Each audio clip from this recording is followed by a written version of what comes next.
Şahzoda bilan Malika tun bo'yi uchibdi. Tong suzilishiga to'satdan dahshatli qor bo'ron ko'tarilibdi. Malika orqasiga qarasa, jodugar qahr g'azab bilan qo'g'lab kelyotgandek. Shahzodam, darhol yerga tushaylik. Jodugar qo'g'lab kelyapti.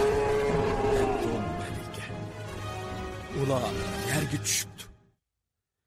Bu joy bir soyliq bo'lib, nerida bir necha uyning qorisi ko'rinib turgan ekan. Malika bir afsun bilan soyning ozroq bir joyini amdala soqol chiqarayotgan qo'noqlikqa, shahzodani bir qeri dehqonga, o'zini qo'noqlikda unib qolgan tavuz pilikiga aylantirdi. Jodugar qo'noqlik ustidan o'tib ketib etib, pastda odam turganligini ko'rib, yerga tushib, ovch siyoqiga kiribdi-da, dehqonning oldiga keldi. Hey buva, lochinim qo'limdan chiqib bir kaptarni qo'lab ketib g'oyib bo'ldi. Bu yerdan uchib o'tdingmi ko'rdingmi? deb so'rabdi. Dehqon gostek bir qo'lini quliqiga kanay qilib tutib turib, qo'noqni oqshom sug'organ edim. Hele bo'ronning shapsi kelgandek bo'ldi. Bo'ron qo'noqlarimni o'rib etmasin deb xabar og'ili keldim, debdi. Jodugar ko'zini g'alita olaytib, men lochin uchib o'tdimmi deb so'rayapman, debdi. Dehqon hech nimani anlamagandek, qo'noqimdan tutishga yerim g'oyibba, hozir yig'ilib bo'lmaydi, debdi. Jodugarning jon iymoni chiqib, dehqondan neriroq beribdi-da, quzg'un holatiga kirib, darhol osmonga o'rlab, bir tomonga qarab uchib ketibdi.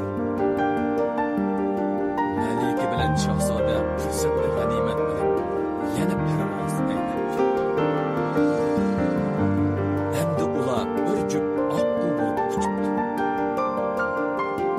Hiylagar jodugar uyon uchib, lochin bilan kaptarning qorasini ko'rmagandan keyin boyqa qo'noqlikdan quvonib shu yerga kelib qarasa, degandek qo'noqlikning izini ko'ribdi. Jodugar, "Hey, otishibdiman" debdi-da, yana bir tarafga qarab, deb tez uchibdi. Bir ozdan keyin oldi tarafda daraxtlar, ziraatlar, yezi mahallalar, cho'ng bir shahar qal'asining munori va sepillari ko'rinibdi.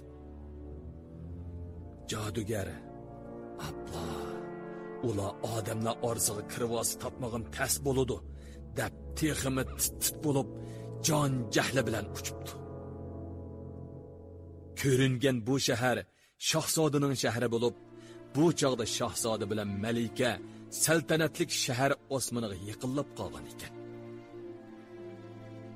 Olam shumul orzu va armonlarni qalbiga pukib, shijoat va jasorat duldulini choptirib, ishonch va umidvorlikning qayrilmas bisi bilan jodugarning o'lim qasdini yakson qilib, yigitlik beshiga tushgan vahshat, kulpat va xo'rlikni mardlik nayzisi bilan barbod aylab, ko'nglini so'ygi sharobi bilan to'ldirg'uchi vafo jononini hamroh qilib kelgan shahzoda Amrul Jahon cheksiz xushallik ichida Malikaga, "Malikam, farishtam, ana ov ko'rinayotgan egiz munar shohlik toji taxtimiz nurlanib turgan buyuk ordimizning munari" deb turishiga to'satdan mazxirlik kulki bilan aytilgan qo'pol ovoz anglanibdi.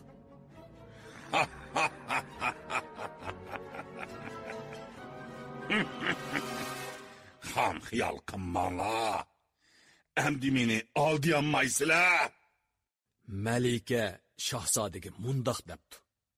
Shahzodam, jodugar yana qo'g'lab kelyotadi. Biz o'rdaga tushishga ulgurmaydigan o'xshaymiz.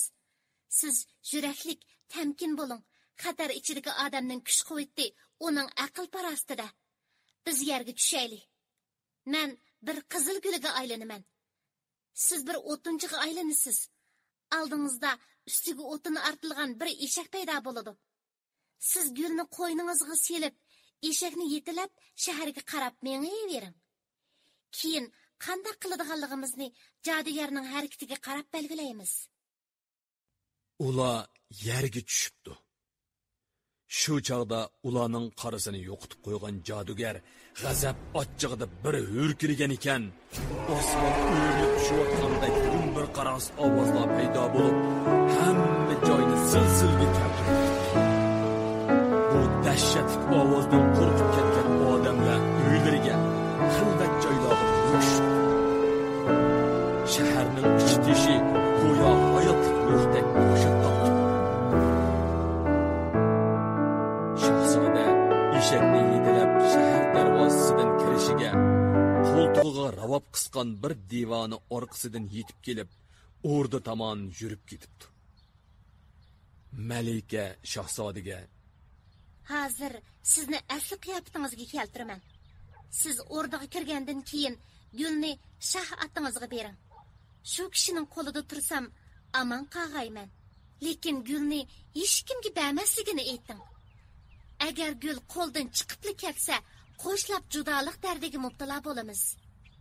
Ya'ni ota-onamizdanmi, bir-birimizdanmi ayrilamiz, debdi. Bu chaqda boyiqi shumluqning hayvisi pasiyib, shahar xalqi uylaridan chiqib, ko'chalarda mig'ildashga boshlabdi. Hamma odam bir-biriga bu nima alomat deyishdi. Shahzoda o'rda darvozasi oldiga borganda, xushalligidan qo'ynidagi gulni ilib yidlig'an bedi darvozadan kirib ketibdi. Shu chaqda divona yasovullarning biriga gap qilayotgan ekan. Yana bir yasovul divona bilan gaplashayotgan yasovulga vaqirab: Shahzodamiz kelibdi. Ana bir chiroyli gulni purg'an peti o'rdaga kirib ketdi. Sen nima uchun uning hurmat bildirmaysan? debdi. Mana bu kishining gapini anglayman deb shahzodani ko'may qoptiman. Sen meni haytab qo'ysan bo'lmasmidi? debdi u yasovul. Bu divona jodugar bo'lib, u yasovullarning so'zidan Xushro'yning gulga aylanavog'ligini hamlabdi hamda shahzodaning uni o'rdaga akirib ketganligini jazmlashtirdi. Shahzoda o'rdaga kirganda podshoh taxt ustida o'ltirgan ekan. Farzandini ko'rib, bu umumu tushunmu deb xushalliqida yuragi yerilib ketgudek bo'lgan podshoh shahzodaning oldiga kelaman deb taxtdan yiqilib tushkili tos qopdi.